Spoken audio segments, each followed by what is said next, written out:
1971 সালে মুক্তিকামী মানুষের উপরে গণহত্যা যারা চালিয়েছিল আলবদর হানাদার বাহিনী,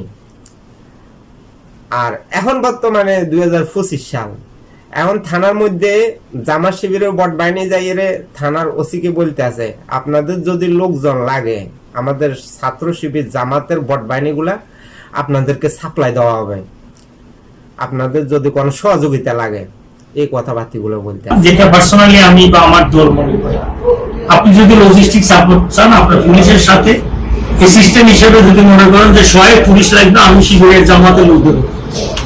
1971 সালে মুক্তিকামী মানুষের উপরে গণহত্যা চালানোর জন্য তখনও কিন্তু জামাতের নেতারা লোকজন সাপ্লাই দিয়েছিল বাংলাদেশের সাধারণ নিরীহ মানুষদেরকে হত্যা করার জন্য।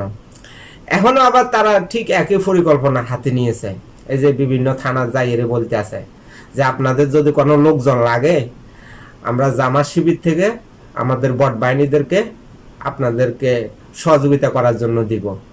এখন কি 1971 সাল, এখন তো 2025 সাল, এখন তো আর বট বাহিনীর দরকার নাই। প্রশাসনের যদি লোকজনের দরকার হয় এটা সরকারে দেখবে, এটা সরকারে নিয়োগ দিবে সরকারিভাবে। কিন্তু জামাত শিবির যাই এখন বলতে আছে তাদের লোকজনকে নিয়োগ করার জন্য, মানে সরকারি কাজে তাদের লোকজন নিয়োজিত করার জন্য বলতে আছে জামাত শিবিরের নেতা কর্মীরা। তো তারা বাংলাদেশকে কি আবার পাকিস্তান বানাইতে চায়? তো তারা কখনো সফল হবে না। বাংলাদেশের জনগণ তাদেরকে প্রতিহত করবে। তারা নির্বাচনটা বানচাল করতে চায়। বাংলাদেশের জনগণের উপরে তো তারা নির্বাচিত হয়ে ক্ষমতা যাওয়া তাদের পক্ষে সম্ভব না। কারণ বাংলাদেশের জনগণ তাদেরকে 1971 সালে প্রত্যাখ্যান করছে।